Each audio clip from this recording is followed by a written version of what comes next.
First, I want to talk about the World Health Organization's definition of health. This is from 1948. So they defined health as a state of complete physical, mental, and social well-being, and not merely just the absence of disease or infirmity. That's totally functional medicine. Yeah. So that was a first big aha moment for me. I was like, damn, that's from 1948. This is cool. Yeah. That's holistic health, right? Welcome to Influence to Death, your guide for navigating the wild world of wellness influencing. I just hit record. Oh, okay. Hello, Hi. welcome to Influence to Death. Yeah. So this is Influence to Death. We are, as of today, we're still a podcast. Hannah and I were just discussing that we are both extremely tired and overworked. Not with this. This podcast is like our vacation time. Mm-hmm. It's like our off time. And today we're actually going to talk about why Hannah is so crazy is because she is getting her second master's degree, her MPH, Master's in Public Health. And yeah, it's a very different way of looking at health than how we were initially trained. Hannah, I'm going to also just remind people where they can find us. Yeah. At Influence Death on Instagram. I am still posting there as frequently as possible. We have a strong meme game. That's all due to you. That's Victoria, everybody. I get so many memes. Compliments on our memes. It's all this lady. They're so I love a good meme. I just actually made some memes for one of our clients. Like, you know, the trend where it's like, it's a haunted house, but it's just whatever. Uh-huh. And she focuses on menopause and perimenopause. And I was like, I got this shit. 100%. So, yeah, and then you can email us if you have ideas for episodes, influencetodeath@gmail.com. Look, I'm just going to be transparent. We're talking about maybe taking a break from the podcast because we're both so worked. Yeah, we're just kind of running out of fuel a little bit, which Tell us.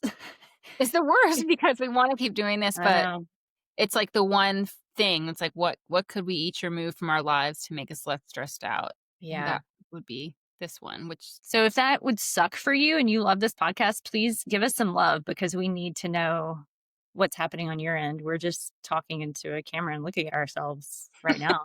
Speaking of that, your skin is gorgeous right now. Girl, so I haven't used the ivermectin in a while. I use it like once a year, but I think it's Kentucky because it's humid here. Oh, yeah. Yeah. It is. Dude, I would not be surprised to learn that I am part fish. Like Andrew has this joke with me where he's like, you should just live in an aquarium and get those like gloves you can put your hands through. Because if I could be in water all the time, I would be so happy. You guys should get like a pool. I would. Okay, so where we live, here's some random facts about. We moved to my hometown where I grew up. I actually, I think I can say this on air. Nobody's going to tell her. My mom had a colonoscopy on Wednesday. And it was at the hospital where I was born. So I like drove up to the hospital where I was born to sit with her. She's all good. Great. Get your colonoscopies. But it's like this little town in Western Kentucky, but it's this like phenomenal little town. Like there is a restaurant right up the street. The girl was nominated, the woman was nominated for a James Beard Award. Like it's within walking distance, but we're 7 blocks from the Ohio River. I grew up water skiing on that river.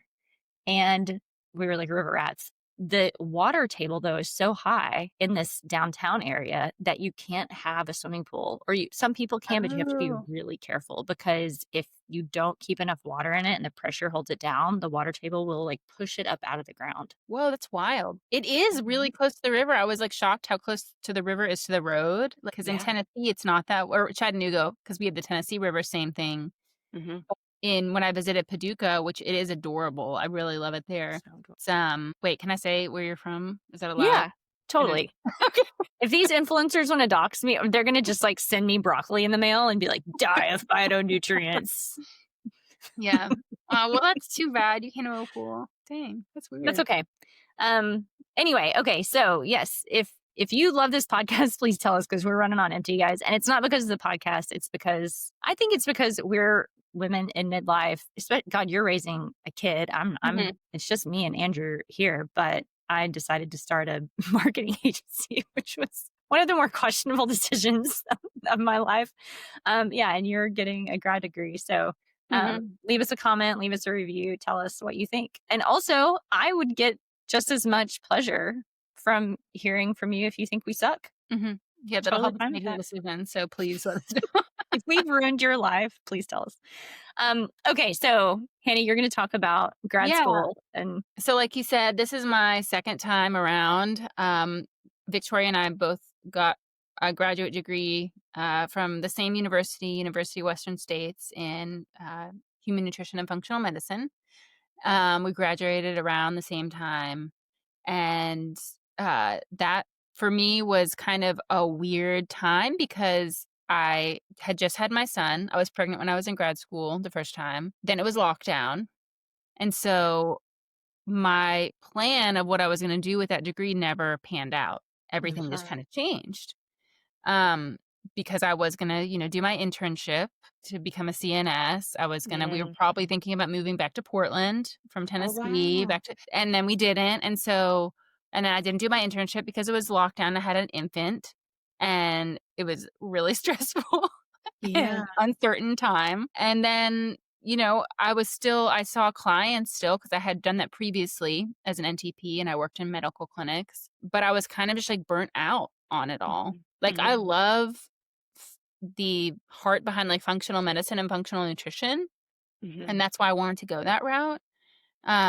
But seeing like people one-on-one was just really hard for me because I could tell it was hard for them. It was like, I couldn't really ever give someone what they needed because there was always going to be something else in their life that was holding them back from achieving their goals for the most part. Not everybody, but like a lot of people, and it's just, I just started seeing these patterns where it's like people are really stressed out. They don't have access to food. They don't have, moms don't have good childcare or like all these different things that made it just hard for them to be in good health. No matter. And I've started to feel kind of guilty that I was like telling them, well, try this approach with diet or try, this, supplement or try this like lifestyle modification. And I could tell it was just a struggle, and sometimes you would see like wins and like I saw some really incredible turnaround for people, really amazing success stories, but that was like a small percentage. I totally know. Hard. It was just hard to do. And then turning around to like look at the social media side, which I started to kind of develop during the pandemic because I was bored and at home. I was seeing this like very kind of like a even more dramatic take on the kind of elitist health thing that always bugged me in the first place, which I feel like I've talked about on the podcast before. And I just started to make me angry. And then we started doing this podcast. That's part of it. This isn't anger outlet. This is ridiculous, And so, do you ever feel like this is a projection question because I feel this way, but like as you're talking, I'm like, man, I feel like I actually said this same thing. We recorded the MTHFR podcast Amanda and I did with Sarah, where it's like functional medicine, it's like my field. These are my people. I am the embodiment of this in so many ways and have benefited from this. And so it's like I feel like I can criticize it and like get the right to or something and want it to be better because I do see the potential there. But I also think like I have benefited from it. I've also been hurt by it. I've definitely, I spent tons of needless dollars, like God, thousands and thousands of dollars that I just like, just shit out the supplement. It just like ran through me and it didn't do anything, I don't think.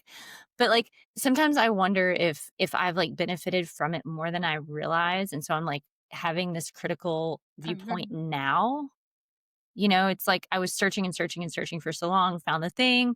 And I think I'm better from it, but I'm like, oh, it has these problems. It's like, do you feel kind of like conflicted in that way? Or